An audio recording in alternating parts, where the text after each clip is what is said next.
Nós somos alunos de Medicina da Faculdade Oeste e nós estamos realizando o nosso primeiro Medcast e vamos entrevistar hoje o professor André de Lemos. Professor, você pode contar um pouquinho da sua vida para o senhor, um pouquinho da sua trajetória, das suas especializações? Bom dia a todos, e é um prazer estar aqui com vocês, né? Bem, eu sou médico, né? Eu fiz minha formação na Faculdade de Medicina de Vassouras, né, na década de 90, embora eu tenha nascido e sido criado em Santos, eu fiz a faculdade lá, depois voltei para Santos, fiz minha especialização em clínica médica, depois eu fui para São Paulo e aí dei sequência na Unifesp, meu mestrado, em medicina baseada em evidências, atuei em várias áreas, sempre no assistencial. Em 2008, mais ou menos, eu entrei com mais exclusividade assim, na esfera acadêmica, né, em algumas instituições de São Paulo, e dei sequência e em 2021 eu fiz o caminho inverso, voltei para Santos, e aí houve um convite, né, e aí eu vim para cá, para a UniOeste. Entrei inicialmente na área da bioética, né, e hoje, além da bioética, a gente cuida também da semiologia e da clínica médica. Nós iremos conversar hoje sobre o seu livro, Estudos Polêmicos do Século XX, um livro que impactou bastante a mim e o grupo, né? Nós lemos todos os casos, tudo que o senhor relatou, e bem interessante mesmo, para nós estudantes de medicina. Eu acho que é fundamental para a gente já ir entendendo e introduzindo a bioética, não apenas como médico, mas também na nossa vida, na parte pessoal. E em relação ao livro, o nome do livro são Estudos Polêmicos do Século XX, de onde veio a ideia, por que o senhor decidiu escrever, investigar esses casos? Reunir, né, os títulos desses casos para o senhor colocar no livro. Então, na área da bioética, né, algumas coisas me assustaram, assim, em relação ao contemporâneo, né, que nós vivemos, né. Então, hoje em dia, nós vemos um certo relativismo moral, né, principalmente, assim, não é exclusivo das gerações mais jovens, mas da sociedade de uma forma geral. E uma premissa básica é que a gente só reconhece aquilo que a gente conhece. Né? Então, as pessoas não têm muitas vezes ideia das atrocidades que foram cometidas no passado. Né? Então, o objetivo foi que a gente pudesse trazer, né, para a sociedade, para o meio acadêmico, né, essas atrocidades que ocorreram para que as pessoas conheçam e, quando verem uma situação assim, reconhecerem e não repetirem esses abusos, essas atrocidades. Né? E são coisas assim extremamente recentes, né? Nós estamos falando do século XX, né? A maior parte desses estudos ocorreu depois do Código de Nuremberg, na década de 50 em diante, né? Se eu não me engano, dos que eu relatei aí, só o estudo monstro que foi no final da década de 30. O resto foi tudo depois do Código de Nuremberg. Fundamental, muito importante, eu acredito, até para a gente ter a noção, e não só a gente aprende na escola, né, estudar história para não repetir os erros. Eu acho que na prática médica seria a mesma coisa. Então, a gente atentou ao capítulo 4, que o senhor fala dos médicos nazistas, dos experimentos médicos que realizaram. A gente quer saber como que esse experimento influenciou nas mídias tomadas nas pesquisas modernas, na medicina moderna. Como que Então, ali foram verdadeiras atrocidades. Né? Foram atrocidades assim, que eu repilo enquanto pesquisa científica, porque não foram. Né? Essas atrocidades, elas colocaram totalmente o ser humano, né, para o último plano e foram focadas apenas em objetivos, né, bélicos, militares, e totalmente desconsiderando o ser humano. Né? E realmente ali, né, na aula que eu coloco, né, esses experimentos no curso de bioética, é uma aula muito sofrida para mim poder relatar, ter que relatar esses abusos que foram cometidos, né? A gente lendo, a gente percebe que é bem... É muito bem sofrido, pesado. é muito pesado, né? E normalmente os alunos também ficam, né, impactados com isso, né? Não tem ciência ali, né? Sim. Tem tortura, né, humilhação, degradação do ser humano, né, num nível assim altíssimo. Muito triste mesmo. A gente lê, e mesmo lendo, a gente sentindo toda uma dor, né, uma emoção, acho que também não chega nem perto do que essas pessoas passaram. É um evento muito triste. E ali você tem até dilemas éticos, né? Porque, por exemplo, todo o conhecimento que você tem sobre hipotermia hoje, ele advém dessas experiências que foram feitas ali. Mas a humanidade, eu posso garantir que seria muito melhor sem esses conhecimentos, na medida em que esse conhecimento foi obtido através de tortura, né? Mas todo o conhecimento que tem de hipotermia foi relativo a esses experimentos horríveis que foram feitos. A gente não pode invalidar, né? O conhecimento foi produzido, mas sem que... Não pode invalidar, mas assim, repito, a humanidade seria um lugar melhor se nós não tivéssemos esse conhecimento da forma como foi obtido. Sim, não vale a pena, né? Não, em hipótese alguma. E já trazendo esse gancho que o senhor falou, o senhor acha que seria possível a gente ter esses conhecimentos, talvez um pouco mais para frente, com o avanço da tecnologia, sem ter obtido essas práticas? Sim, com certeza, né? Até hoje em dia nós temos modelos computacionais com uma alta capacidade de dados, né? E através da própria prática clínica você conseguiria obter esses dados, né? Mas jamais justificaria você pegar seres humanos sem consentimento e colocar, né, numa situação de tortura, né, numa situação de degradação. E todos esses experimentos que foram feitos resultaram em morte. Sim. Todos resultaram em óbito, né? Pra vocês terem uma ideia, eles colocavam, né, esse indivíduo, né, numa temperatura congelante, e eles tinham várias formas de testar, né, qual seria a medida mais eficaz. Então, uma delas, ele tirava o indivíduo daquela água congelante e colocava diretamente na água fervente. Você imagina o absurdo. O absurdo que acontecia, né? E sem contar muitos outros detalhes aí que a gente não colocou no livro porque é desnecessário, né? É um sofrimento desnecessário, né? Sim, sim. E dentro desses experimentos nazistas que foram feitos, apesar da muita dor e toda a questão, né, que trouxe para nós, o senhor, qual que mais instigou, qual que despertou mais curiosidade?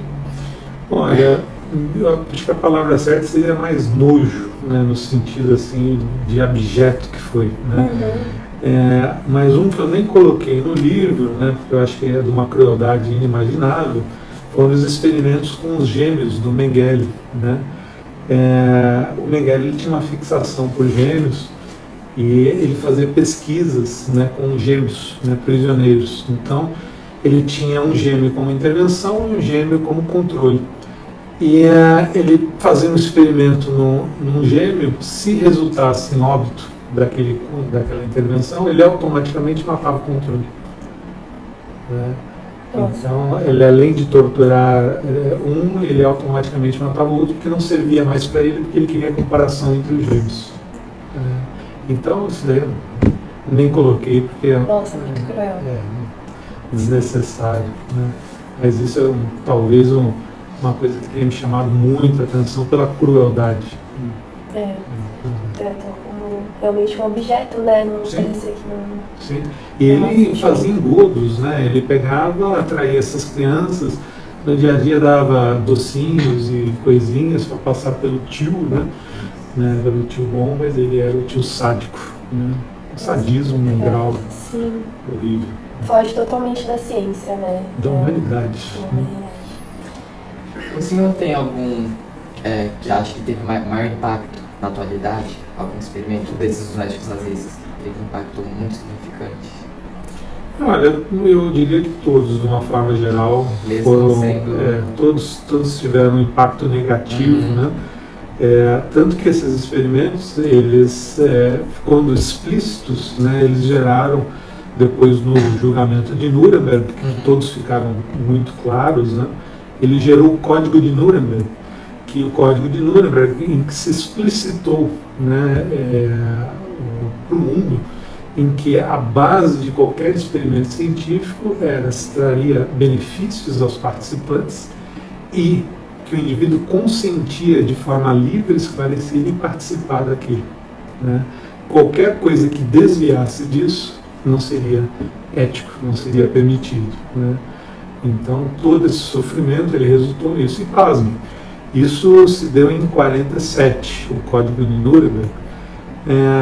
Muitos estudos antiéticos em que o paciente não deu seu consentimento livre esclarecido ocorreram, né, depois disso.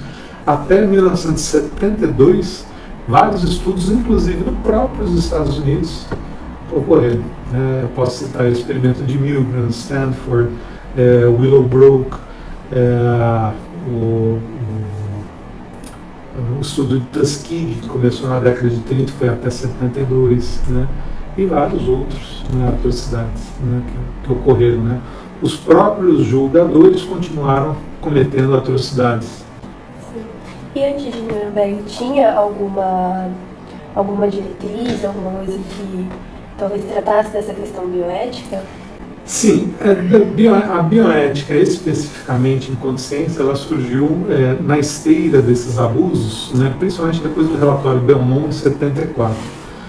Mas ela surgiu mesmo, né, despontou para o mundo em 79 com o livro Princípios da Ética Biomédica de Tom Buchan e James Charles. Mas a ética, de uma forma geral, ela é intrínseca ao ser humano, então o bom senso sempre esteve presente. Mas houve uma tentativa na Prússia, na antiga Prússia, no final do século XIX para o início do século XX, de uma declaração de princípios éticos na experimentação humana. E a Prússia tentou colocar isso internacionalmente, não conseguiu e não teve, inclusive, o aceite dos pares na própria Prússia, mas houve essa tentativa, né? Eu tenho até essa declaração que eles fizeram, mas que não teve eco na comunidade científica internacional e muito menos na deles, né? Infelizmente. E por que o senhor acha que não conseguiu ter essa repercussão necessária? Então, isso é algo muito complexo, né? Mas assim, o ser humano, ele geralmente, os avanços tecnológicos não são seguidos na mesma medida de avanços morais. Então, a natureza de dualidade do homem, do bem e do mal que convive nele, né, ela, com os avanços tecnológicos, infelizmente, as massas não seguem os preceitos éticos necessários. É bem complicado. Até hoje, né, para vocês terem uma ideia, nós estamos no século XXI, né, 2024. Recentemente nós tivemos uma pandemia, que foi a pandemia do SARS-CoV, né, do Covid. A Inglaterra, ela propôs um estudo, né, na época da pandemia em relação às vacinas. Tá? Olha o desenho do estudo. Na época, eles queriam recrutar voluntários pelo preço de 2.000 euros. Agora eu te pergunto, quem, no meio de uma pandemia em que você não tem noção do que vai acontecer, se voluntariaria para receber 2.000 euros para ser contaminado propositalmente com o Covid e saber se a vacina vai funcionar ou não? Quem precisa de dinheiro ou quem não precisa de dinheiro? Então você fez uma pesquisa perversa, né, explorando os vulneráveis, né, da sociedade. Né? Então isso é ético?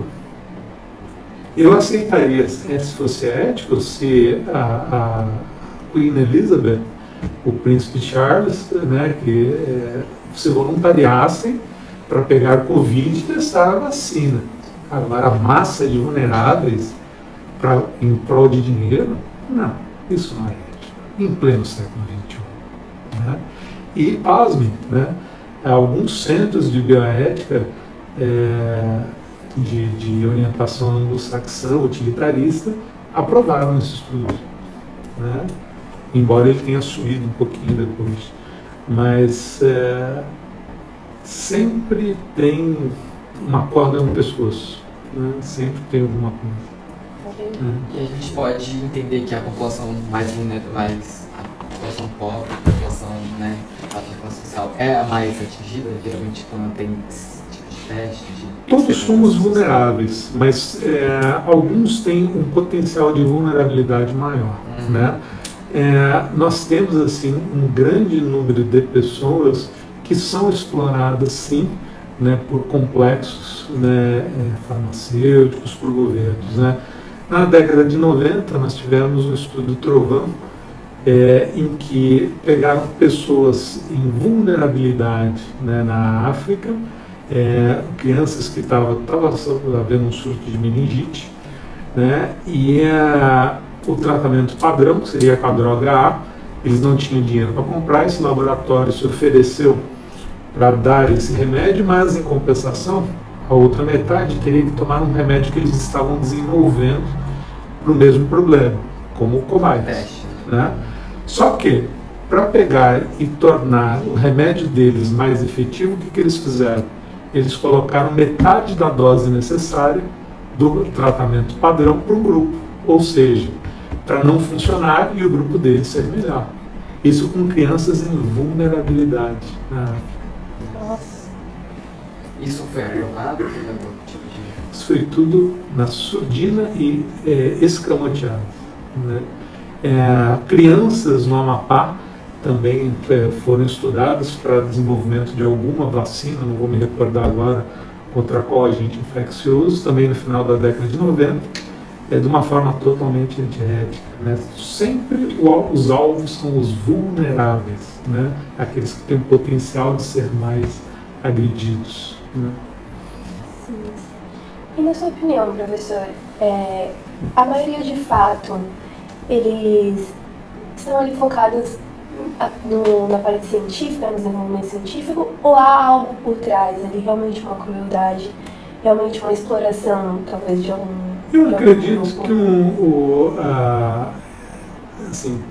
os grandes conglomerados, né, farmacêuticos, eles têm um viés capitalista muito claro, tanto que boa parte das empresas tem ações na Bolsa de New York, na Nasdaq. Então, o objetivo de uma empresa que visa lucro é o lucro, né?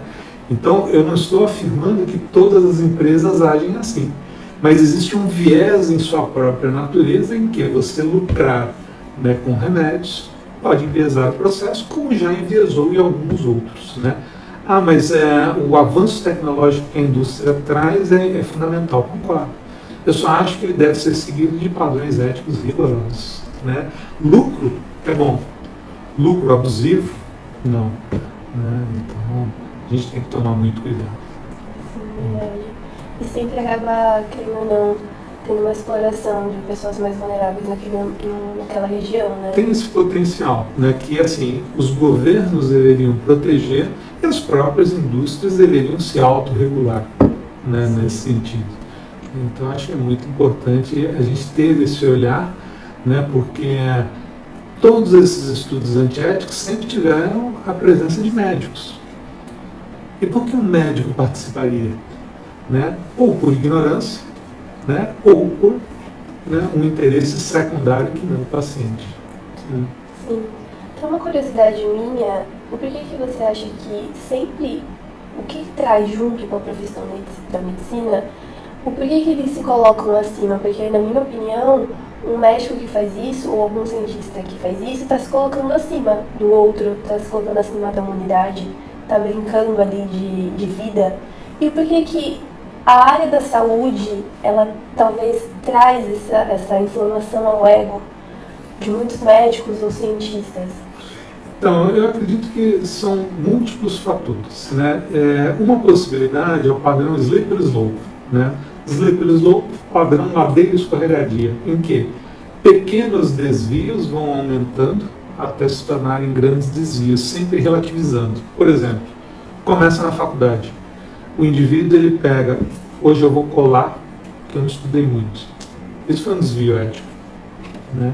Aí ele pega, ele já pegou o hábito de colar. Aí depois ele pega, agora eu vou assinar a presença, pedir para o coleguinha assinar a presença para mim, né? E assim, esses pequenos, entre aspas, né, desvios éticos, eles vão levando a coisas maiores, sempre relativizando. Então seria um desvio de formação.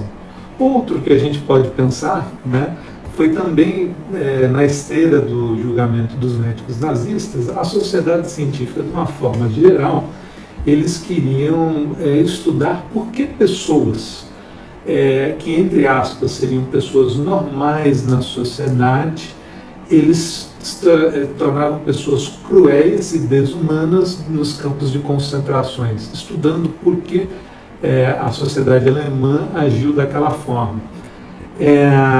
Porque no julgamento deles, eles diziam que estávamos apenas cumprindo ordens, né? Então isso foi muito estudado e, inclusive, nós estávamos conversando sobre isso na aula de bioética agora, né? Um desses estudos, né, que vem na esteira do experimento de Milgram foi o experimento de aprisionamento de Stanford. E o professor Philip Zimbardo, ele escreveu um livro, né, para algo que ele cunhou como efeito Lúcifer, né? O efeito Lúcifer, né, seriam pessoas normais, entre aspas, né, pessoas que não têm comportamentos desviantes, não têm comportamentos violentos, são bons cidadãos, mas que, em presença de alguma situação diferente e com comportamentos desviantes, essas pessoas passam a agir como grupo, né? Então, nesse experimento de aprisionamento de Stanford, né, eles colocaram indivíduos, né, para ser voluntários remunerados para atuarem como prisioneiros e outros como os guardas, né, e eles se sentiam de fato numa prisão. Rapidamente aquilo degringolou e as pessoas que detinham o poder de autoridade começaram a agir de forma sádica com os prisioneiros que estavam em vulnerabilidade. E esses indivíduos jamais tinham tido um comportamento assim em sociedade antes, né? Então esse efeito Lúcifer do Zimbardo é muito mais complexo, mas em breves palavras, né? Ele também poderia ser aplicado nesses desvios éticos em pesquisa. Então, se você tem um grupo fazendo aquilo, você poderia cooptar pessoas que têm um poder constitucional, preceitos éticos e morais fracos, né, em detrimento do poder situacional ou até do poder sistêmico, né, dependendo da estrutura que ela tiver inserida. O senhor comentou sobre alguns experimentos, né, acontecendo atualmente. O senhor acha que existem mais que têm desvios bioéticos? Com certeza. E, infelizmente, eu te adianto que neste momento devem estar ocorrendo, né, experimentos antiéticos, né? Na sociedade de consumo que nós vivemos, na sociedade do espetáculo que nós vivemos, né, cada vez mais a coisa está se relativizando, né? Hoje, por exemplo, você vê nessa rede social que o pessoal usa, o Instagram, né? Eu vejo alunos colocando fotos com o paciente nesse Instagram para conseguir likes de coleguinha. Então ele está utilizando o paciente como meio para obter algo, sendo que o alvo de toda e qualquer atenção do médico é o paciente, né? Isso é um desvio, isso é errado, né? Então a sociedade, as relações fugazes de consumo que nós vivemos, elas favorecem um comportamento desviante, né? Hoje em dia a pessoa ela está mais voltada, né, pro ego, para ela, né, pro ostentar, pro parecer ser, do que de fato ser, né? Uma coisa muito presente hoje, por exemplo, é a porofobia, né? A porofobia é um neologismo criado por uma filósofa espanhola, Adele Cortina, que ela nos diz a porofobia é a aversão que algumas pessoas em sociedade têm ao pobre, né? A miséria, né? Então aquilo não dá like, aquilo não dá um consumo imediato, né? Na área da saúde, o indivíduo tem aversão ao pobre, que médico que ele vai ser? que absurdo. Você percebe que hoje em dia esses valores invertidos são mais evidentes do que, por exemplo, no século XX? Já que talvez com as redes sociais, com esse deslumbre que muitas pessoas têm, até mesmo em relação à profissão de medicina, esse status, você acha que de alguma forma agrava? Eu acho que eu tenho uma certa relutância em comparar épocas, porque cada época tem suas características, né? Mas o fato é que talvez as décadas anteriores tenham criado um terreno propício para a base ética e moral fraca que nós vivemos hoje. Porque eu entendo como um fato, né? Nós temos um declínio cognitivo, moral e ético das gerações que estão vindo. Os meios tecnológicos talvez possam ter tornado isso mais aparente, mas eu não digo que a culpa é exclusivamente da geração, porque as gerações anteriores prepararam o terreno para isso. E são eras muito diferentes, né? Você vê, quando eu estava na faculdade não existia internet, não existia celular, não existia, obviamente, redes sociais, nada. Máquina fotográfica era assim, você tinha um filme, você colocava na máquina fotográfica, tinha que tomar todo o cuidado, depois você tinha que revelar aquele filme, então era um evento, vamos tirar uma foto, né, porque tinha um custo, tinha um evento, você tinha que ver a iluminação. Hoje em dia você tira uma foto, né, apertando o dedo no telefone, né. A gente, para poder conseguir informação, a gente tinha duas fontes, ou o professor ou o livro da biblioteca. Então uma faculdade ela era conhecida por ser boa pela biblioteca dela e pela qualidade dos professores. Hoje em dia você tem muita informação na internet e zero de formação, né? E sem contar, né, que a internet, pelo menos na área médica, ela é rasa no conhecimento médico. Quantos e quantos sinais semiológicos, né, que eu sei e que não existe na internet? Por quê? Porque não está na grande literatura, né? Então ela é rasa, ela é superficial nesse sentido, né? E hoje em dia está virando o cânone tradicional você ter essa literatura, né, de internet, uma literatura rasa, superficial, né? Sim, eu acho que a busca do mais rápido e do mais fácil atrai muito, né? Sim, mas isso informa, não forma. É verdade, faz muito sentido. E em relação a gente viveu uma pandemia agora recentemente, né? Em relação à parte da vacinação do Covid, na sua opinião, o senhor acha que a recusa da vacina, a recusa da imunização, ela é um critério pessoal ou ela já é algo mais abrangente?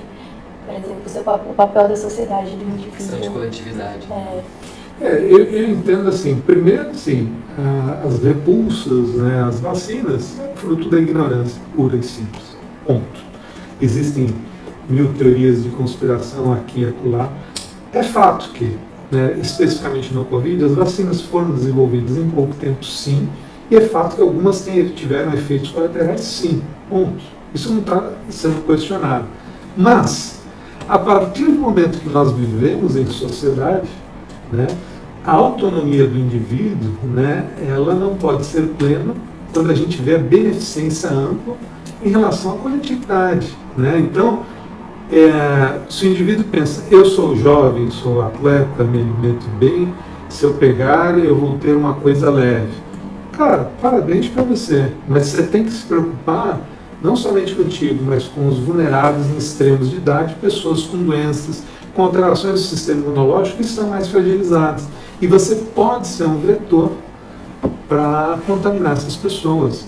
Então, em coletividade, em sociedade, a gente sempre tem que respeitar também essa coletividade limite, né, do próximo, né? A autonomia, ela não pode ser plena. Se você quiser exercer uma autonomia plena em relação às suas escolhas, suas liberdades, individualidades, a única forma é você ir para uma ilha deserta, em que suas ações não impactem outros seres humanos.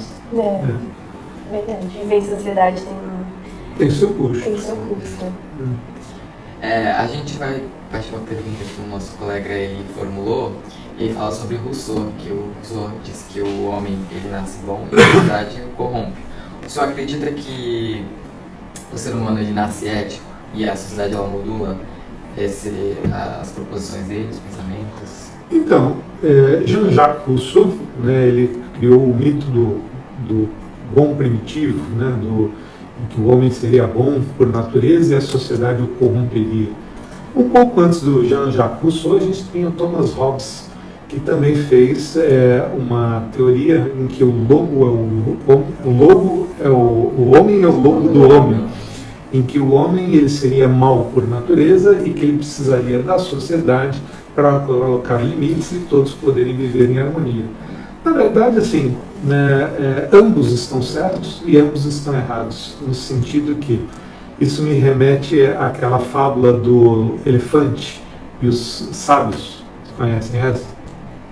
Né, tinha um elefante e eles puseram sábios que eram cegos para analisar aquele animal.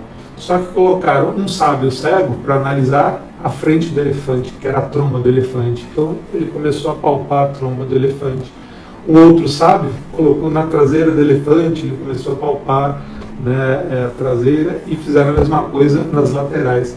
Cada sábio chegou a uma conclusão, né, porque ele não estava vendo o todo, ele só estava vendo partes dentro, né, com as mãos partes, né, identificando, tateando, e cada um teve a sua percepção. Para mim, Rousseau e Hobbes tiveram percepções diferentes da mesma coisa. O homem, ele tem em sua dualidade o bem e o mal, isso é fato. Tanto que o conceito de bem e mal ele é identificado pelo homem. Então, o bem e o mal, né, por exemplo, um leão matar um gnu para se alimentar, ele está sendo mal? Na perspectiva do gnu, sim. Na perspectiva do leão, ele está se alimentando, né? Então, o conceito de bem e mal, essa dualidade, ela é voltada para algo que o ser humano percebe em si. Então, a dualidade do bem e do mal, né, ações desviantes ou não, ela está na própria natureza do homem, né? Então, o Hobbes ele enxergou um lado e o Rousseau enxergou outro, mas o ser humano ele nasce bom e mal, com potencial para ambos. Isso já está, né, até nos mitos religiosos, né? Você tem várias parábolas sobre o bem e o mal. Né? É verdade.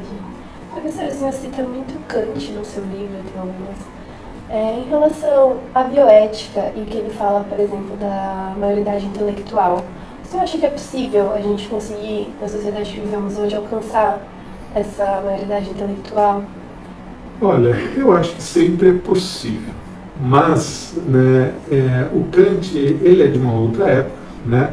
Eu acho que a grande contribuição do Kant, né, ele é revelada na proposição dele sobre a dignidade do homem, né? Então, o homem ele é um fim em si próprio e não pode ser utilizado como meio para nada, né? Eu acho que essa é a grande lição que Kant coloca. O Kant ele é polêmico, né? Na sequência, Heidegger, os existencialistas colocam muito, né, em xeque o que Kant falava, mas eu acho que essa proposição do Kant sobre a dignidade do ser humano e sobre ele ser um fim em si próprio, ela é imutável. Né? Eu acho que isso que é o bonito. Né? A gente tem que utilizar sempre o que há de melhor em cada filósofo, que ele trouxe de melhor para a humanidade, não ser dogmático. Eu não suporto, por exemplo, pseudos filósofos aí que fazem bacharelado em filosofia, mas que ficam vomitando de forma dogmática, né, com isso, olha, né, fulano disse isso, é assim, assim, assado, mas Beltrano... Não, gente, vamos analisar, refletir e pegar o que tem de bom, o que tem de melhor cada um, né, para nos servir como ferramenta para crescermos. Sim, individualmente e coletivamente. Sim. Né? Para finalizar, o senhor acha que o que falta para nós como humanos e médicos e futuros médicos para a gente alcançar um estado de bioética, para que a gente possa evoluir na ciência, mas respeitando o ser humano dignamente, né, não passando por cima? O que falta de principal? Assim? Acredito que muitas coisas, mas principais, As né? principais. Eu acho que é uma excelente pergunta, mas eu acho que não tem resposta. Aí eu vou parafrasear o grande gênio, infelizmente falecido, o Abu Janra, né? Que tinha aquele programa na Cultura Provocações, né? Se a gente for analisar a humanidade pela humanidade e como está a humanidade, a vida seria uma causa perdida. Então, para a gente poder propor alguma solução, a gente precisaria pensar fora da humanidade no campo da esperança. E aí é muito difícil de responder. Fica a reflexão para vocês. É verdade, professor. Muito obrigada. Foi uma aula. Eu que agradeço. Muito bom. Obrigada. Agradecemos aos ouvintes e ao nosso querido professor que se disponibilizou para dar aqui entrevista na gente. Eu que agradeço. Pela aula, né? Foi uma aula, você trouxe muito conhecimento e eu acho que é fundamental para os estudantes de medicina e profissionais já da área da saúde ter esse conceito de bioética, não só para a profissão, mas para a vida e como encarar o ser humano. Eu acho que nos tempos de hoje a gente vê muita deshumanidade, né? E com a internet a gente vê cada vez mais. Eu acho que é fundamental, eu acho que toda a faculdade deveria ter o professor André de Lemos, né? Porque acho que é muito importante assim, para a nossa formação. E o grupo queria agradecer ao senhor, Obrigado. Obrigado. Pela disponibilidade. Eu que agradeço o convite, até para aumentar essa conexão geracional, né? Essa conexão com a geração de vocês. Com o passar dos anos a gente vai se desconectando um pouquinho, né, da realidade das gerações mais jovens, e é bom sempre bons contatos. Né? Obrigado. Nós que agradecemos.